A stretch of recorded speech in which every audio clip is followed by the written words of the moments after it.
slides on, or it's as you prefer? I don't know. Do you think we should pause it? Look For me, it's fine. Okay. So today I'm going to talk about deep text mining of Instagram data without strong supervision. And you might have heard this saying that data is the new oil, which is a saying that's it's an analogy to how data is empowering our information society in a similar way as oil used to empower our industrial society. And if we now believe that we're going into the machine learning era in the next few years, I think people actually paraphrase this again, saying that training data is the new oil. Since machine learning models are so ubiquitous now, they are in our phones, in our computers, and they will soon be driving our cars. And all of these models are dependent on this training data.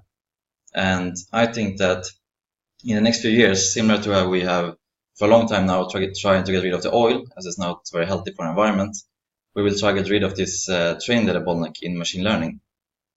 So in this talk, I will show you how we can apply deep learning for doing text mining without having any of this manually annotated training data. And my goal is that after this presentation, you might get a new perspective of how machine learning and training data are connected. And you might discover that there's a little bit larger spectrum of supervision than you were aware of before. So I'll begin the talk by just giving you a brief introduction to what text mining is and why it's important. And then I'll go into my research and my particular contributions.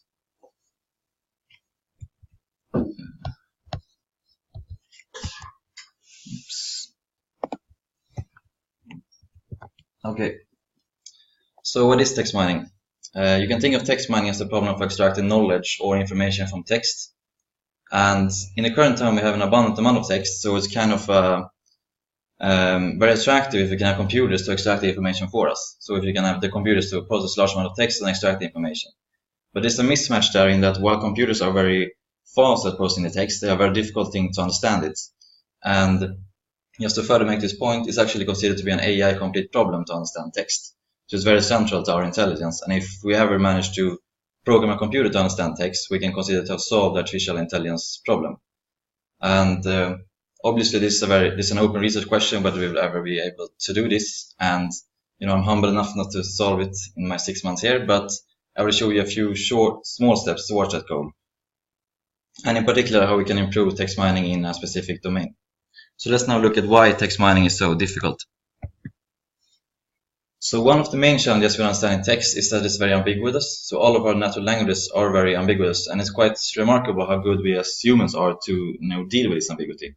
All the time when we speak, when we write, when we read, we do this automatically without often having to think about it. And this has to do, of course, with years of training, but also that we have this kind of natural intuition that comes to us that makes us very good at these tasks. But for computers, it's very difficult to do. So here on the slide, I have a question that reads, did you see your dress? And this is an ambiguous question because you can have multiple meanings depending on the context. And even when you know the context, it might be a little bit ambiguous. So you might say it's in the context of someone getting dressed, and then the conversation might sound like, so did you see her dress? Yes, I was with her in the hall when she dressed. Or it might refer to the clothing item of a dress. And then the conversation might be, did you see her dress? Yes, it was gorgeous. So that should give you, this is just like a teaser of why text mining is very difficult. And I think if you haven't worked with it before, it's probably safe to assume that it's more difficult than what you think of it initially. So let's now look at different methods for doing text mining. Text mining is generally enabled by a synthesis of computational linguistics, machine learning, and natural language processing. And it's quite common that you divide text mining into two broad categories, where one category is the classical approach when you use NLP and linguistics, and the other category is when you use machine learning models to do text mining. In the first approach, you generally tell the computer what information you want to extract by writing linguistic or syntactic rules, so explicit rules. So if, for example, if you have a large corpus of text and you want to extract all names in this corpus, you might write a rule that says, if you see two capital words in a row, this refers to a name, first name and the last name. And this can actually give you quite good precision and recall, but it will definitely not be perfect. And then you might think, okay, I will just add more rules to cover all the edge cases as well.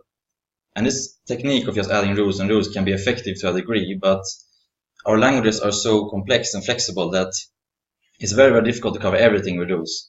And this I've shown like time and time again in the literature, and it's also a little bit related to the symbolic AI problems. And then we have this other technique of doing text mining where we use large amount of data to train machine learning models for doing text mining. And then instead of writing explicit rules, we try to learn implicit patterns in the data to do the text mining task. And this is actually the more trendy and modern approach for doing it, with, due to how data volumes have increased recently and will continue to increase. And often, which method you will use is dictated by how much data you have. So if you have a lot of data, it's very attractive to use the machine learning approach. But if you have a lack of data, then the classical approach can be more effective. And this ends my brief introduction to text mining and what it is. And now I'll go into my particular research. But just for discussion, actually it is a continuous armed forces between semantic and data analysis. Yeah, exactly. And I should also say that you can combine the two. That's also quite cool.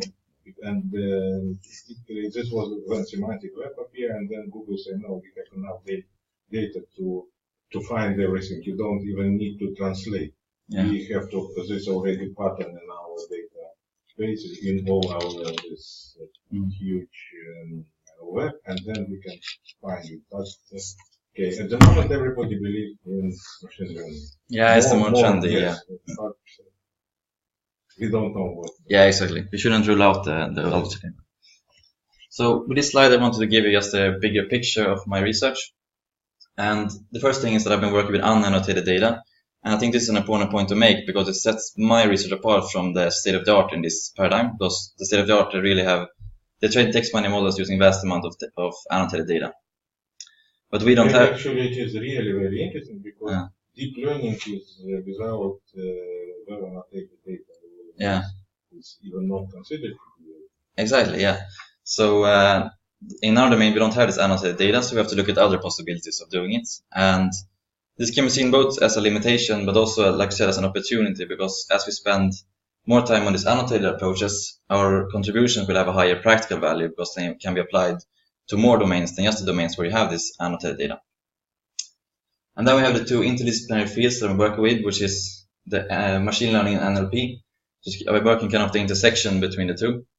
And I could also have added linguistics here, but as you will see later in this talk, in my approach to this problem, I have a reduced emphasis on linguistics and an increased emphasis on statistical methods. And this has to do with the type of text that I'm working with, but we'll get back to that.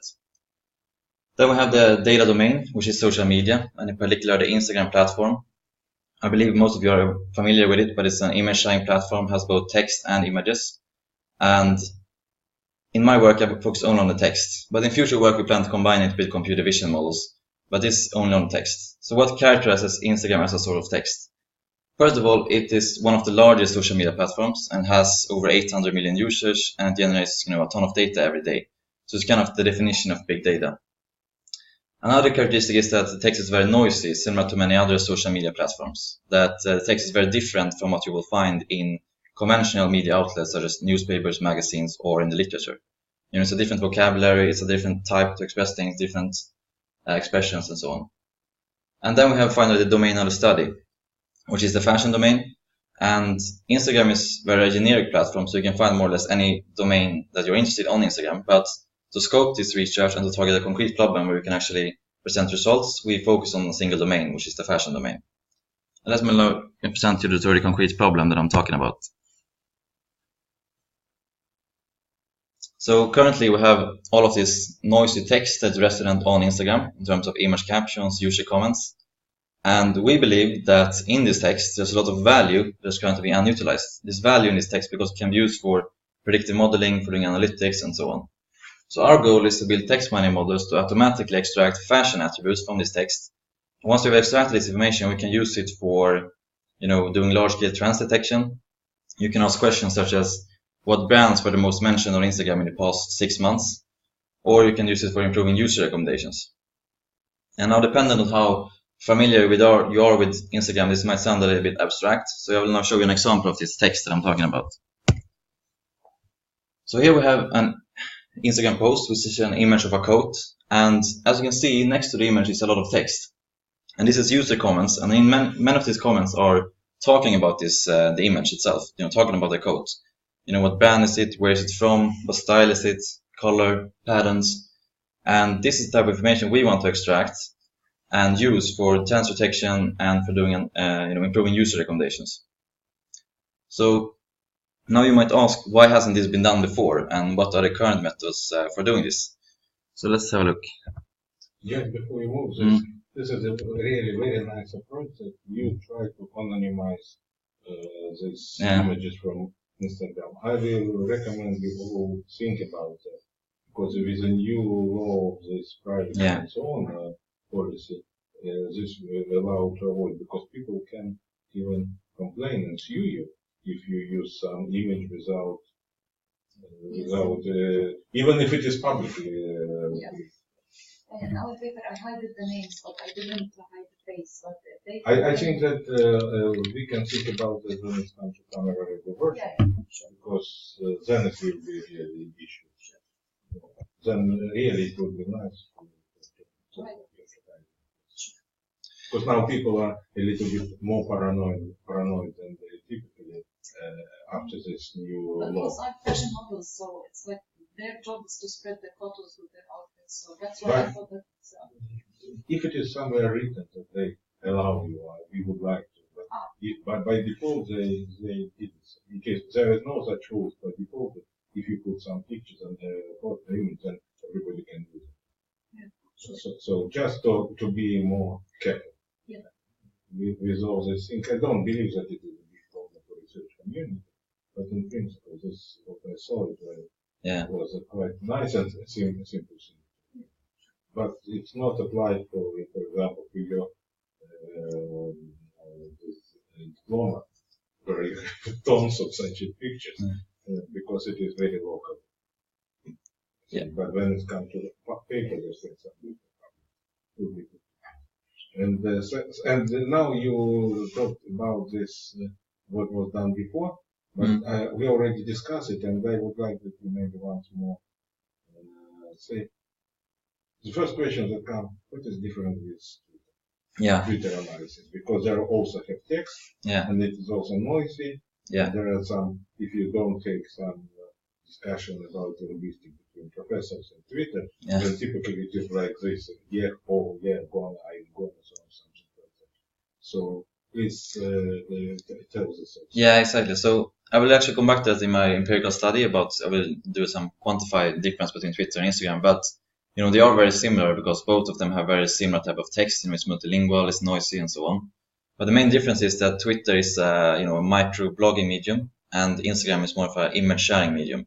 And on Twitter, when you look at the text, it's more like you have these micro conversations everywhere. So if someone writes something, and then you have a conversation. But on Instagram, you have more that there's an image, and then people like independently comment about it. They don't really talk to each other that much. It's more like they comment about the image. So it's the like on the outside the text looks the same, but if you look at the actual text, what it means is very different type of text. It's a very good point. But is it also that text in Instagram doesn't make a big value without image? Yeah. So this is why in Twitter you can use just text and completely analyze it. But in Instagram, text is like all the time it refers to the image. So if you take that, so maybe this is also one of distinction that we can say that this text is related tightly to image. So is the data from Twitter like just as noisy as Instagram? Because like I feel when you're on Twitter and you have your profile, like you try to like maybe write better. Yeah, I'll get back to this. Actually, in my measurements, so we should show them soon. Actually, it looks a little bit more noisy on Instagram than on Twitter, but Twitter is still quite noisy. Yeah. So, but I haven't not measured Twitter. It's more like I'm referring to prior results. Yeah. So in the literature study, we have identified this research gap where a lot of the prior work has focused on annotated data or working with formal text. And when they focus on social media, is to a large degree focused on the Twitter domain. So we try to bridge this gap by focusing, like targeting a complex text mining problem in a new domain where we have these kind of unique requirements that, first of all, it's a new domain, and second of all, we work with informal text and we don't have any annotated data. So typically when you work with unannotated data, you do some simple, clustering tasks, but we target a quite complex text mining task where we actually try to predict, fashion attributes of Instagram posts. And now I will go into my particular contributions to bridge this gap. So on this slide, I've listed out my 3 main contributions in my thesis, and it also works as a roadmap for the rest of this talk. So I'll begin with presenting an empirical study of Instagram text. Then I will show you how we can do text mining using word embeddings. And I will also explain why this is a good approach. And then in my third contribution, I will show you how we can use deep learning to do text mining without any manually annotated data. So without further ado, let's go to the empirical study. So in my study, I studied 200,000 Instagram posts associated with about 9 million user comments, and these posts were collected from a set of English fashion accounts on Instagram. And we found the first result that the text is very noisy. If you compare it to standard text, we found that almost half of the tokens are not included in standard English dictionaries, or in NLP speak we have 47% out of vocabulary words. And even if we remove all the online specific tokens, hashtags, emojis, URLs, and user handles, we still end up with a fraction of 30% that are out of vocabulary. And we can compare it to Twitter, which uses the same dictionary and the same method, and they achieved 25%. So it's actually, this tells us that Instagram is just as noisy, if not even more noisy than Twitter. Next result that we found is that the comment sections are very multilingual. So I mentioned that all our accounts are English accounts. They write their captions in English, and they're English users. Even though they write in English, the comment sections are to a large degree multilingual, and we found that actually only 50% of the comments are English, and the rest are other languages. And in total, we found 97 different languages, where we had Chinese on the second language after English, and then Japanese, French, German, and so on. And finally, we also have found already confirmed that the text is very informal spelling and grammatical. You can't really rely on capitalization and so on. And I've also studied the text distribution on Instagram and found that this has a long tail, similar to have been observed in many other domains. So on this plot in blue, we have the distribution of comments, and in red, we have the distribution of words. Y-axis, we have the log frequency, and x-axis, we have the log count. And if we start looking at the blue plot, you can see that the highest frequencies are on the first tick on the x-axis. So this means that most posts have between 0 and 10 comments. But you can also observe this distribution has a very long tail. It actually goes all the way up to 10 raised to 4, so it's 10,000 comments. And you can also see on the verse distribution there's a similar shape, and they're also, of course, correlated. So then you can ask, why is this behavior, with this long tail? And the first thing that comes to mind is that it should be correlated with the number of followers. So you have more followers, you get more comments on your post. And this is true to like a degree, but you can't really explain this enough, because even the accounts that have the most followers in our corporate, they have maybe 200 or 300 comments on average. They definitely don't have 10,000 or even 1,000. So then I thought about this, and I think that this can be explained by the preferential attachment theory that has been used to explain similar behavior in other domains. So this theory says that an Instagram post that has a lot of comments will tend to attract even more comments. And then you have this kind of snowball effect that the more comments you have, the more comments you attract. And I think this is quite also intuitive if you think about how Instagram works, that a post that has a lot of comments will have a larger spread on the platform, it will be seen by more users, and we should actually logically have a higher chance to attract even more comments. And that's why we can see this kind of uneven distribution where most posts have very few comments, but then we have a few outliers with like tons of comments. But still, this is related to the influence of posts. Yeah. Right? Yeah, exactly. It's both related to the influence of them, and also this that once they get this kind of snowball going, that they get a lot of comments, they tend to attract even more comments and more comments. And the influence can be measured also with the number of followers, right? Yeah. Yeah, exactly. So if you take a step back now, you'll see what we found in the study and how it entails and our methods. We found that the text is very noisy, like I said, it's very ungrammatical, so we can't really just write a rule that says, okay, if you see a capital word, there might be a brand. They will not work because it's very unreliable capitalization. And that's why I believe linguistic methods are not very promising in this task. Second of all, we found that there's a very high syntactic variety on Instagram. We found 97 different languages, so many different things, different ways to express the same thing with abbreviations, slang, jargon words, and so on. And based on these two results, I consider using word embeddings as a very key component for doing text mining with this type of data. And I will explain to you now why and what word embeddings are and how they work. So word embeddings are distributed representation of words. We represent words as dense vectors of fixed dimension, typically 200 or 300. And the idea of them are related to the distribution hypothesis, which dates back to the 1950s. And it actually says that the meaning of a word is dictated by the context where it occurs. So that means that words that occur in similar contexts, they should have a similar meaning. Now, if we use this idea when we train our embeddings, we can make sure that in our training corpus, we give words that occur in similar context in this corpus similar word embeddings. And then after training, and if we believe this hypothesis, if we found two words that have similar embeddings, this should also mean that they have a similar meaning. So why is this useful for doing text mining? It's very useful because it means that we can uncover the meaning of the text based on the statistics in the corpora, and then we can do semantic text mining. So it's a way for us to get around the high syntactic variety on Instagram, and we can focus on the semantics and semantically look for the information we want in the text. And another important point of word embeddings is that they are just as useful for informal text as formal text. And this is very important for our use case. Since they're based on statistics, they can just as equally be applied to informal text as formal text. And on the slide, I have an example. We have plotted 3 embeddings to Euclidean space. And you can see also that just by looking at the cosine of the angle between them, we can see how semantically related they are. And this is just in 2 dimensions, but the exact same idea applies to 200 or 300 dimensions. We can still apply the cosine similarity and get a sense of it. Yeah. So in my thesis, I do several contributions on how we train the embeddings. For example, I train embeddings on the Instagram corpora, I compare them to off-the-shelf embeddings. I also do hyperparameter tuning of the embeddings, since this has not been done before in our domain. And I also trained a system for doing distributed training of these embeddings on a cluster of machines. But I've chosen to leave out this from this presentation, due to time limitation. But if you have questions about it afterwards, I'm happy to discuss them. So now let's get back to how we can use the trained embeddings to do text mining. This figure illustrates a system we have been using for doing text mining. And the key component here is the word embeddings in combination with a smaller domain ontology. But there's also a few other components, so let me walk through it. The first step is that the text is normalized by lowercasing everything, removing stop words, lemmatizing, stemming, and extracting hashtags and segmenting them. And the purpose of this step is to reduce the lexical and the morphological variation in text, because this has no value in our text mining.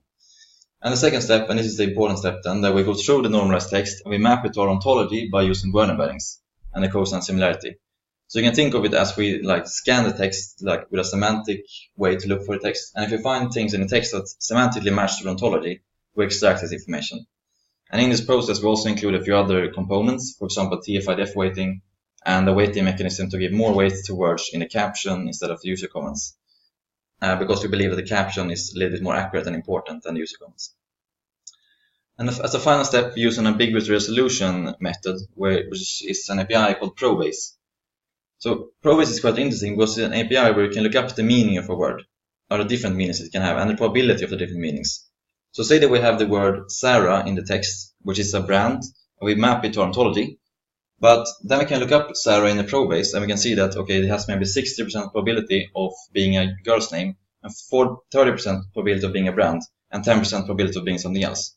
And based on this information, we can, make sure that we avoid giving too much weight to very ambiguous words, and give more weight to the less ambiguous words. Finally, we combine it in a linear combination, and we return the top key results. And we have used an ontology of brands, items, patterns, materials, and styles. And this is what the system will extract from the text. But you can easily extend this or exchange it if you want to extract different things. And this ontology is your ontology? It's the one defined according to one of the online shopping websites. Yeah. And so the system might have sounded a little bit more complex than it really is, but the key idea they want you to take away is just that by using word embeddings, we can semantically extract information from text and get around the syntactic variety. So instead of having to list all the synonyms or all the syntactic variations in the ontology, we can focus on smaller domain ontology and just semantically relate it to the text. And we don't have to consider these 97 different languages either by focusing on semantics. And so now you might, of course, ask, so is this really useful in practice? Does it improve the accuracy? And it turns out that it does. So in my experiments, I compared this system with word embeddings against a baseline that uses syntactic matching instead. And the results are really clear spoken that the semantic approach was better in most of the tasks, in 4 out of 5. And the intuition behind this result is that with word embeddings, we can generalize between words. So say that you are looking for all the Instagram posts which has a quote in them. If you do syntactic matching, you can look for the word quote in a text, and you might find some posts. But then there can be a post that doesn't have the word quote, but has the word parka, which is kind of a synonym of quote. And then with syntactic matching, you will miss this information. But with semantic matching, we can generalize to this word, because we'll find that they have very similar semantics, and we can extract this information. And that is the key idea why, it gives us definitely a benefit, and rather than writing syntactic rules for doing extraction. And with that, I end my, so this is just where I am in the presentation right now. So this was my two first contributions, an empirical study of Instagram text, and then contribution on how we can train web embeddings and how we can use the train embeddings for doing text mining. And now we'll go into my third and final contribution, which is how we can apply deep learning for doing text mining without having any manually annotated data. But before I do that, I think it's justified if I motivate a little bit why we should even be caring about this third contribution when I already showed how we can do text mining. So this approach I just showed you, it has both pros and cons. And I think the pros of it are that it can be applied to noisy text, and that's a very important method for us. It can also doesn't require any annotated data at all. And it also has a very transparent and scalable model. It's kind of easy to see how the system works and debug it. But the cons of it are that it requires a certain amount of feature engineering. It also requires this domain ontology, which can get outdated. It's kind of a con in my opinion. So a question that I've been asking then is that can we achieve the best of all worlds? Can we do text mining without domain ontology, without feature engineering, and without manually annotated data? And it turns out that we can do this to a degree, and it's enabled by a technique called weak supervision. So that is what my third contribution is about. In this part of my research, I've scoped the broader text mining problem to a single classification task that I focus on. And this task is to classify Instagram text as belonging to one or more out of 13 clothing categories. And it's a multi-label, multi-class problem because a single text can have multiple labels. It can be, jeans, bag, and shoes, for example. So my goal is to train a machine learning model for doing this classification for me without having to use any domain ontology. And since I don't have any manually annotated data, like I said, I've been focused on weak supervision. So what is weak supervision? You can compare it to strong supervision first to get an intuition. And strong supervision is generally defined as supervision provided by some domain expert that labels the data. So in our case, it will mean if we hired a fashion expert to label our data, and then we can train a machine learning model using that data. But it's very expensive, and it's not always possible, and it's also very time consuming. So then we have this other technique, which is called weak supervision, which is kind of a collective name for all types of supervision that is less accurate than strong supervision. It can be, for example, a crowd worker, a non-expert human being. It can be an API lookup, a database lookup, or just a domain heuristic of some sort. And like I said, this supervision is much less accurate than strong supervision, but it's also much cheaper. So we can look at for many of these signals. And then if we combine them in a good way, we can actually obtain something that looks like strong supervision. And this is the main idea. So the central question here then is, how do we combine the signals in a good way? And in my research, I focused on two approaches for doing this. The first approach is just majority voting, which is kind of the baseline method for combining weak signals. And then I've looked at the second approach called data programming, which is a more recent approach and a little bit more complex approach for doing it. And I don't think that majority voting needs any further introduction, but let's look at what data programming means and how it works. So in data programming, we model our weak supervision signals as labeling function. And this is just an abstraction, which is a function that takes in some unlabeled data and outputs a label. And the key here is that instead of just taking the majority vote of these functions, we first train them in a generative model to estimate their accuracy. And so how can we estimate the accuracy of a labeling function when we don't even know the truth label? Like, how can we even know if one function is better than the other? And this is the clever thing here, that we can look at how the functions agree and disagree with each other and how they overlap. And this information we can use to estimate their accuracy. So if you have one function that always disagrees with the majority, this is a good indication it's a low accuracy function. And if there are other functions that always tend to agree with the majority, maybe it's a high accuracy function. But I want to emphasize that this is just an accuracy, so it's not guaranteed to be the correct accuracy. And then the second question is, of course, why do we want to use the accuracy? Like, okay, we can estimate it, but what can we use it for? And then we can use this accuracy when we combine the labels, so we can give more weight to the high accuracy function and a little bit less weight to the low accuracy functions. That is the first part of data programming. And then we have the second part, which is that when we combine the labels, we also combine them into probabilistic labels instead of binary labels. And with the probability, we can encode the uncertainty in each label. So say that you have 5 labeling functions and all of them agree. Then you have no uncertainty at all, and you can give it a full probability label, like 1, binary label. But if you have like a kind of a 50-50 situation of the labeling functions, then that means that you're very uncertain about this label. And you can encode this in the label by giving it a lower probability. So why is it useful then to encode the probability in the labels? And this is because when we train our machine learning models, this is a way for us to tell the model that we want it to fit stronger to the labels where we are very sure and be more restrictive in its learning from the uncertain labels. And that's the whole idea. And this is actually all there is to data programming. We think of the weak signals as labeling functions, we estimate their accuracy, we use this information when we combine the labels into probabilistic labels. Let's now have a look at an intuitive example. So here we have 4 labeling functions. 3 of them are giving a low accuracy in our generative model, and 1 of them are giving a high accuracy in the generative model. And I have this particular training example of an image of a coat, and in this case, the low accuracy functions agree with each other, and actually it's the majority, and they think it's not a coat. And then we have the high accuracy function, which goes against the majority. If we now had used majority voting for this training sample, our label will be, it's not a coat. But with data programming, it's actually possible that we can go against the majority, since as you know, we can always, we give more weight to the high accuracy functions rather than low accuracy. But as I also told you just now, that we have this uncertainty since we have disagreements, and we encode this by giving the label a little bit lower probability, like 0.6 for example. So I hope that this gives you an intuition how data programming differs from majority voting and how it can be used. And let's now have a look at how I've applied this idea to my problem of classifying Instagram text. So here's the pipeline I've been using, and it has a few logical steps that goes in order. So let's start from the first step. So first I have this data set of unlabeled Instagram posts, unlabeled text. And in my experiment I use 30,000 Instagram posts. What I do next is that I label all of this data with my labeling functions. And I use 7 labeling functions in this case, which are a mixture of open image APIs and a few NLP functions. And the purpose that I use 7 functions is that I don't expect that any of these functions in isolation will give me kind of enough supervision to do any kind of machine learning. But what I do think is that when I combine them, I can actually get pretty good accuracy and be enough to train a machine learning model. And I also want to clarify, I think this is clear to everyone, but this type of supervision is extremely cheap and scalable if you compare it to human annotation.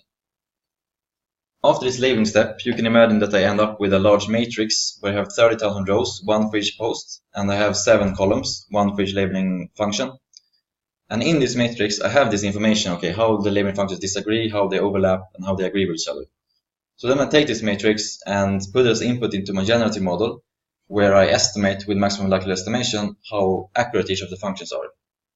After this step, I go back to my matrix, and I use this information that I learned from the generative modeling to combine the labels into a single probabilistic label. So at this step, I have 30,000 probabilistic labels, and that is then what I use as my ground truth when I train my discriminative model for doing the text classification.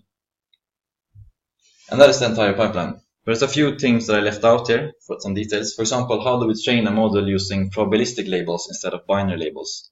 And also, how do we apply data programming to the multi-label scenario?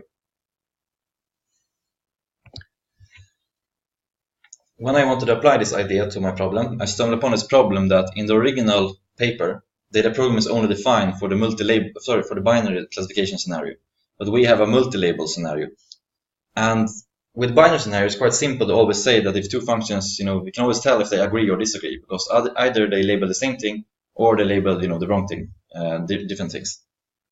But with the multi-label scenario, each function will output multiple labels, and it's not as simple to say if 2 functions agree or disagree.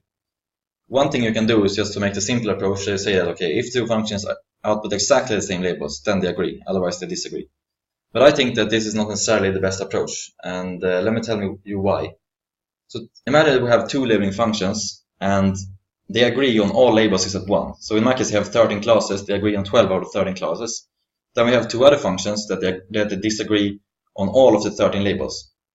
In this simple model, these 2 cases will be treated equally as 2 disagreements.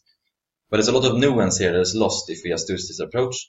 So my idea instead is that we should use a separate generative model for each class. So we look at each class independently and we can see if the functions agree on this class or not. That means that 2 functions can agree on one class and they can still disagree on another class.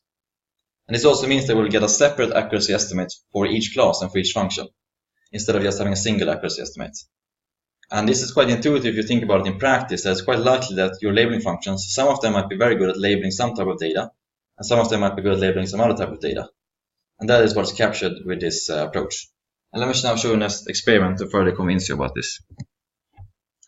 Here I've trained my generative models, one for each class, the method I just proposed. and with all of the labeling functions. As you can see, we can see trends definitely between the labeling functions, which are more accurate than the others. But we also have these large differences. As you can see, some functions are like the best functions on some classes, and then the worst on other classes. And this is like just strengthening my belief that it's useful to have a separate accuracy estimate for each class, rather than trying to capture everything with a single accuracy.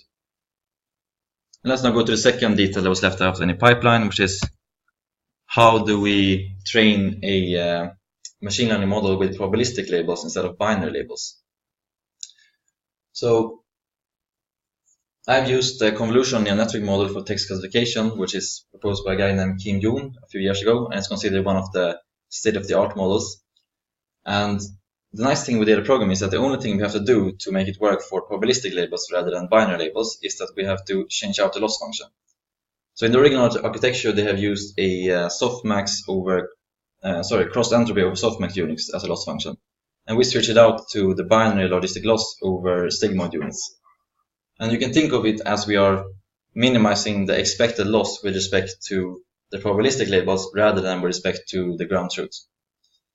And let's now look at my results after training these models.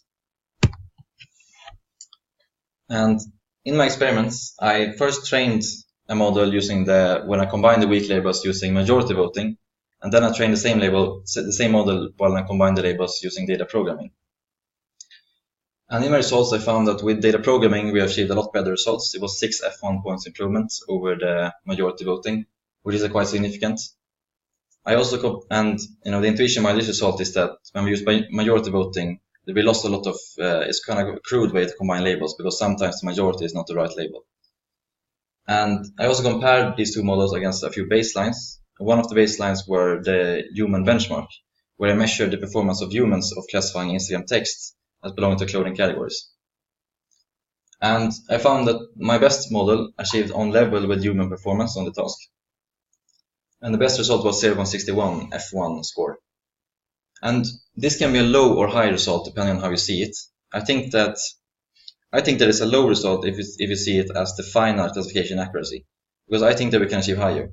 But I think that the only way we can achieve significantly higher than this result is that if we combine the text mining with some computer vision model. Because there are so many Instagram posts where there are many clothing items on the image, but in the text they only mention one of them, or maybe they don't even mention any of them. And my point there is that we cannot expect to have full accuracy only based on the text. And that's why I think that this result is actually quite promising, and we should be able to improve it in the future work when we combine with image models. So before I go to my conclusions, that was my third final contribution in Thesis. And now we're going to just summarize a little bit what I told you today and how the different results are connected to each other. So I began with this question that how can we do text binding of Instagram data? And my first means of answering this question was that I did an empirical study to understand the data and understand the text. And I found that the text is very noisy, it's multilingual, and it has a long tail distribution. Then from this study, I identified word embeddings as a key component for doing text mining. And I did several experiments with word embeddings. I did hyperparameter tuning, I trained them on Instagram corpora, and compared them to off-the-shelf embeddings. Then I used the train embeddings to develop a system for doing text mining, where I got around the syntactic variety on Instagram text by focusing on the semantics that are given to me by the word embeddings. And I demonstrated that this approach outperformed a syntactic baseline on the task. But I also opened up a discussion there where I said that there's a few cons with this approach, that it requires a certain amount of domain knowledge and it also requires a certain amount of feature engineering. Based on this, I then went on to my third and final contribution, where I approached the problem from the deep learning perspective, and I tried to train a model just based on data. Since we did not have any annotated data in this domain, I experimented with weak supervision, and I showed you that with weak supervision we can label a large data set in a few hours, and we can actually train a classifier to achieve on level with human performance on the classification task.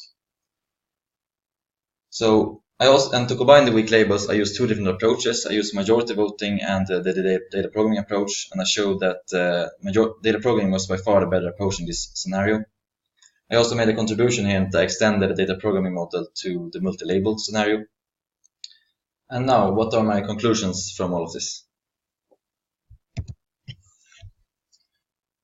The first conclusion is that, to the best of my knowledge, this was the first, real empirical study on the text on Instagram and, doing this kind of quantifying measurements on it.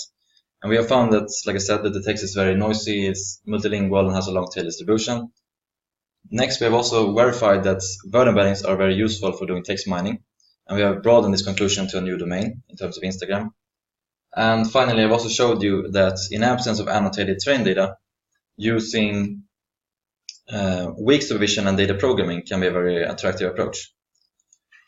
So to tie this presentation back to the beginning, if we want to do text mining of Instagram data, I've showed that we can achieve decent results by a combination of a lot of unlabeled data, domain knowledge, and 2 key techniques.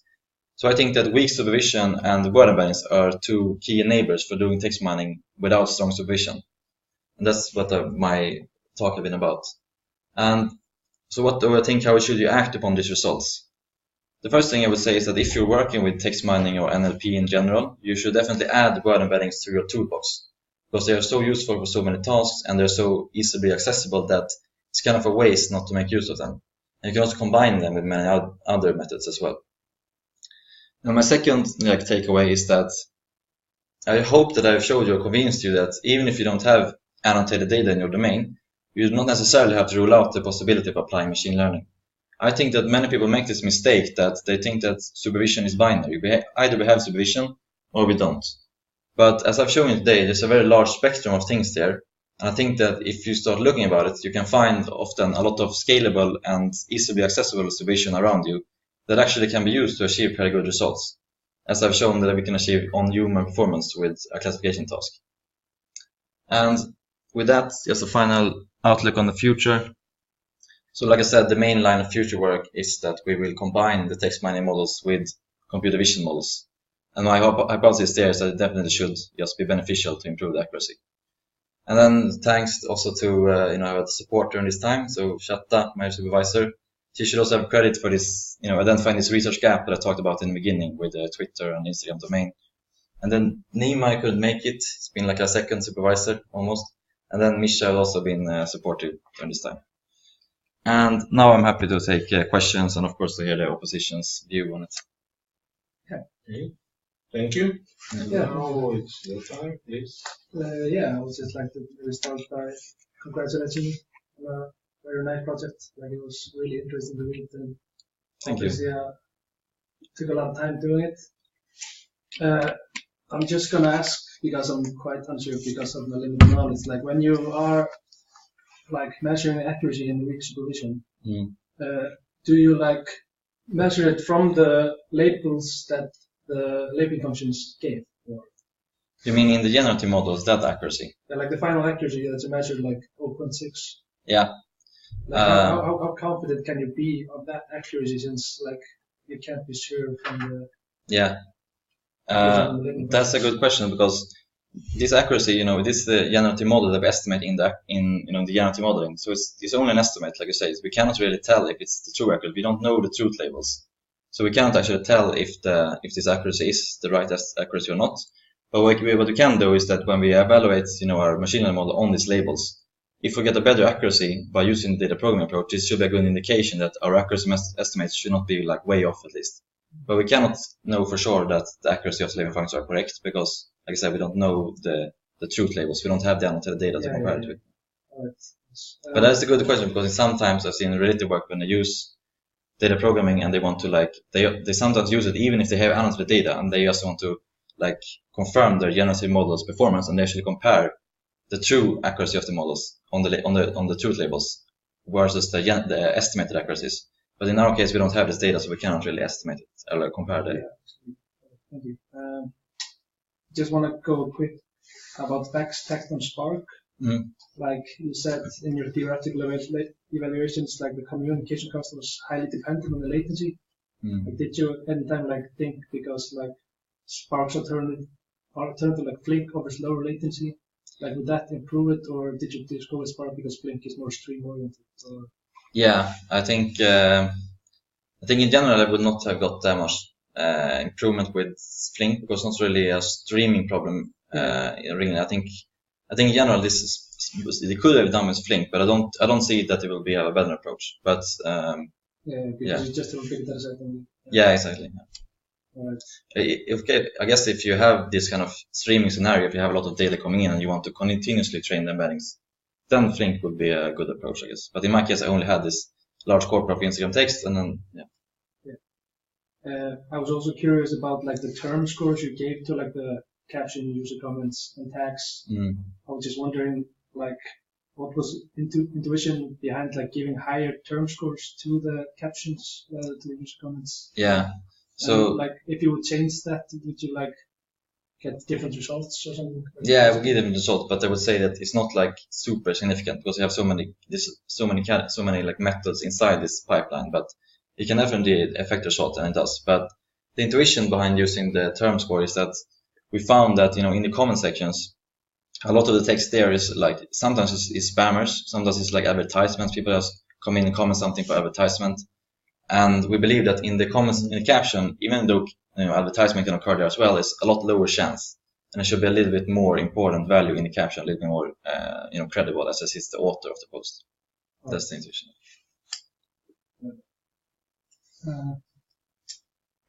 And can you maybe go back to the image where you see like compare the generative models of the accuracy? Like the keyword functions like are way off from the other label functions. Like, can you maybe describe like why you think that happened? Yeah. So if you look at how the generative model works, it will estimate the accuracy based on how it overlaps with the majority and how it agrees and disagrees with the majority. So this basically tells us that the keyword functions tend to be a little bit more stable and often occur with the majority. And I think this is quite intuitive if you think about it, because when they label things, I just want to say also, maybe I didn't most clear about it, the labeling functions can abstain to label as well. So if the keyword function doesn't find anything, it abstains from label. So, but when it does label something, is when it finds a keyword in the text. And then that's what this result says us, is that for example, the word quote occurs in the text, it's very likely that there is a quote in the image. That's basically what this result says. But with the APIs, it also says us that even if an API estimates something way off, they can estimate things that are way off, and that's why they can sometimes go against the majority and be estimated at low accuracy. Can you explain, if you already this two anomalies on shoes and bags, where everything that's symmetrically. Yeah, it's quite interesting. I mean, it's hard to tell exactly. I mean, this is something in the model, but what it should tell us is that in our corpora, that usually when there is a bag, like when this as the APIs classify something as a bag, then the keyword functions tended to maybe disagree sometimes, and in the same time with shoes. And one explanation could be simply that these APIs, I think that they are, in general, when I did some data exploration with them, they are pretty good at classifying, shoes and bags, but they're definitely, they're not trained on exactly all of these labels. So some labels they are good at and some they're not. And it could just mean that these APIs are very good at estimating, bags and then shoes. Yeah, maybe like because all shoes are basically just shoes. They look kind of the same, and bags also. Exactly, and the other things are very similar. Yeah. And one, like, just final, because I was unfamiliar with the term, like, can you go to the slide where you had all the graphs? Like, when I was reading the paper, I just didn't know which one was that? So it's like a lot of graphs in one. Okay, that one. Yeah, I was just, when I was reading the paper, I was unfamiliar with the Spearman correlation. I was just wondering what that means. Yeah, but I have two options here, basically. Spearman you can use to measure the ranking of the variables, and you can also use Pearson. They're very related. And I chose to use Spearman since it is the most popular use in related work. And also with Spearman you measure the rankings, but you also measure explicitly the monotonic ranking. So you're not interested in the exact similarity measures. You're interested in the relative measures, and that fits very well to our task because we don't care about if the highest similarity is 0.8 or 0.7. We only care about the relative accuracies or similarities. Yeah, it was just a comment because like when I was reading through the paper, like every time I thought you said something like that you didn't explain, you explained it in the next page, so it was very hard for me to ask something. Yeah. And like this was the kind of only thing that like I saw something and you didn't quite explain. Yeah, I could clarify a little bit why I chose the Spearman in text. Yeah, like just a little comment just because I was unfamiliar. Okay. So, some other questions? I have comments about the text, but maybe later I can discuss them. Okay, but now we are just the questions after then we found different comments. So, actually, I don't have much question because I read this paper that you already presented, so I didn't say this. What do you think about this weak supervision in general? So it's not like a very mainstream approach. Yeah. And what is the reason? It's not clear, it is not mature, or there are some problems that already know? Yeah. I would think the main reason is that it's not really mature, because it's quite a new strategy for doing it. But I'm definitely very confident that this will be an important thing in the future, because if you think about it, as we get more intelligence machines overall, we will also get machines that can label things for us, but maybe not as accurate as human beings. So we will get this better and better weak supervision that we can use, just label large things very quickly.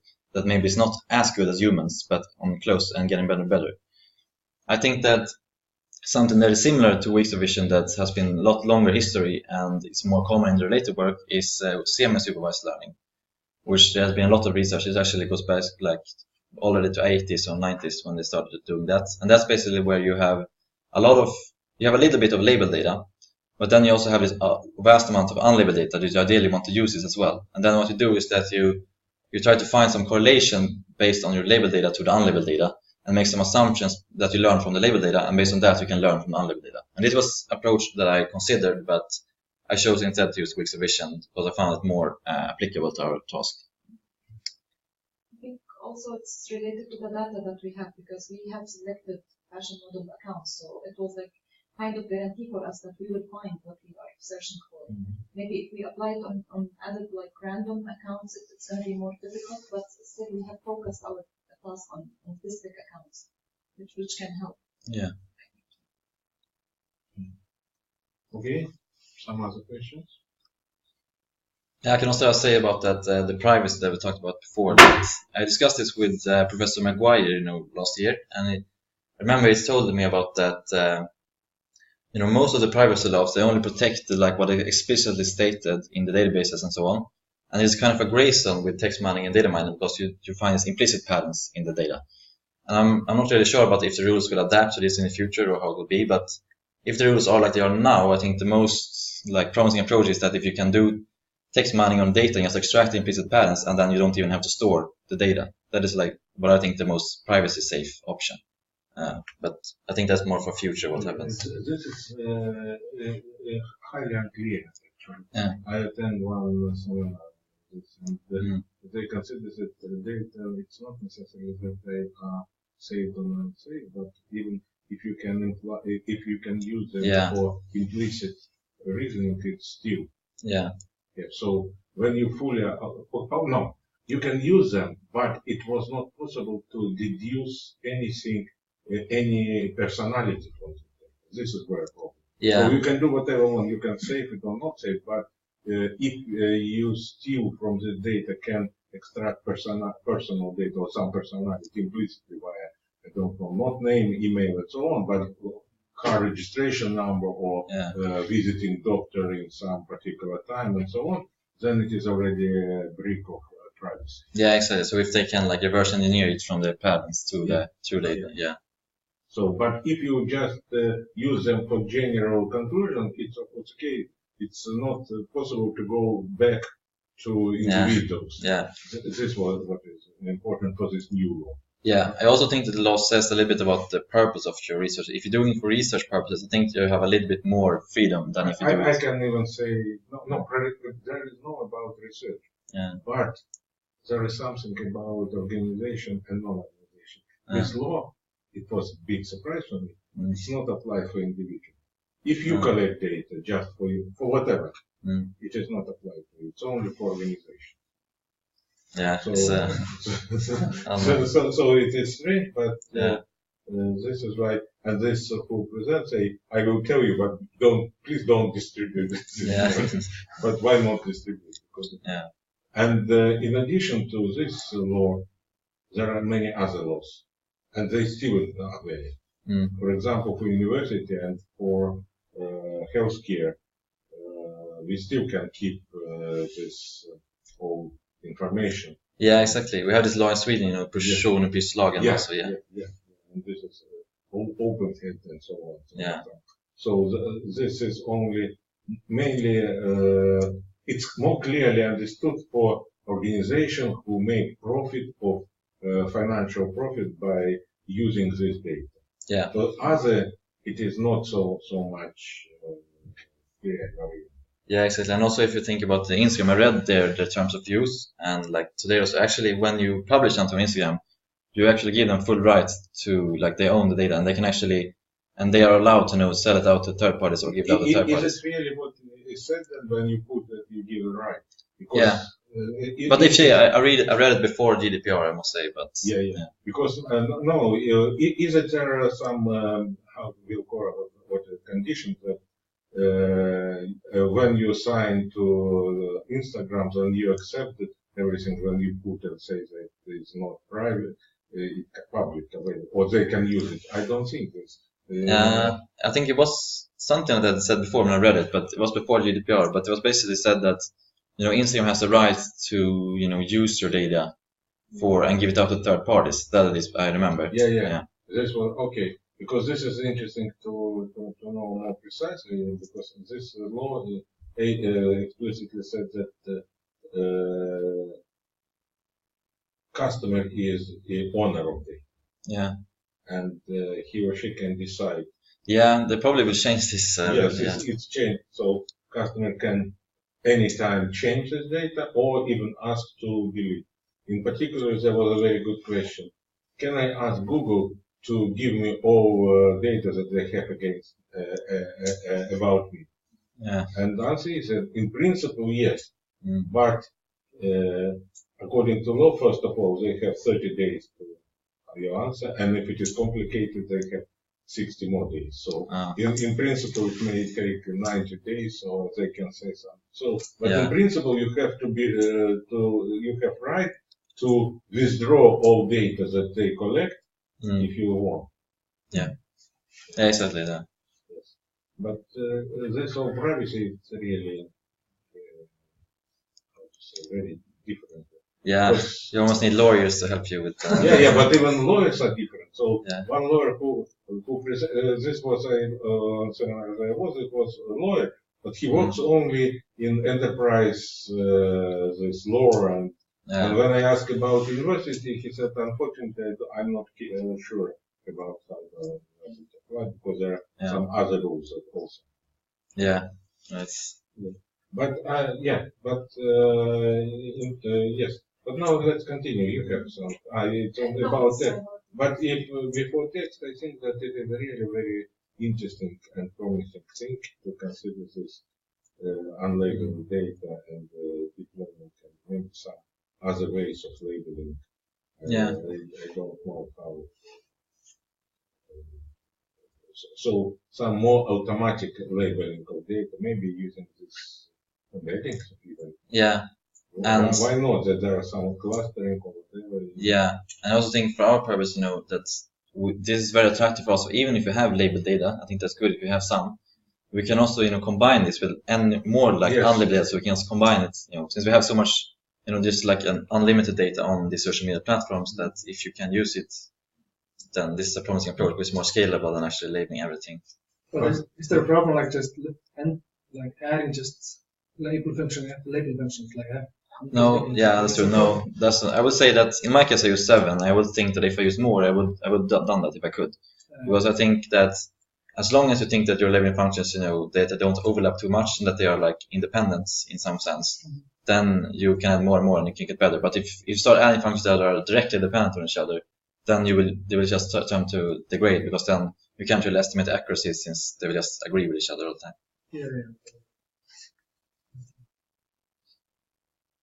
Yeah. Okay. Then last round of comments now about it. No, I will take them offline because we will see. You have okay. So But if no more questions, that I can say that it is really excellent work. It's done in a very high standard, and definitely it is worth to publish it, and I hope that it will happen. So, and I have no doubt that we pass. Now we don't have grades, and then I can say only pass, but if we really work great, definitely it will be great. But it's just unofficial message, because now we have only pass. Yeah. Okay, so congratulations. Thank you. Thank you, everyone. Good job. And I also thank opponent, and of course I thank Shata who invested a lot of time. And now I think that you are also happy with such nice results. When it was deadline, they extended until it's on Sunday. So, but I think paper now it's already shaped. They actually changed the template as well, so I had to do that. But I will send you the new template, but it's the same text. So. Yeah. But this template doesn't change number of pages? No, I had to do a little bit of tricks to make it work with 8 bits, but now it's correct pages. Okay. Where can I get the template like that? Just using some old templates. Oh, using for the thesis, you mean? Oh no, we're talking about this paper. Okay. But I can show you. Because Kim also wrote the paper out of this thesis. Oh, really? But I can send you the template I used if you want. I can send it to you for the thesis, I mean. Okay, so again, thank you and Thank you.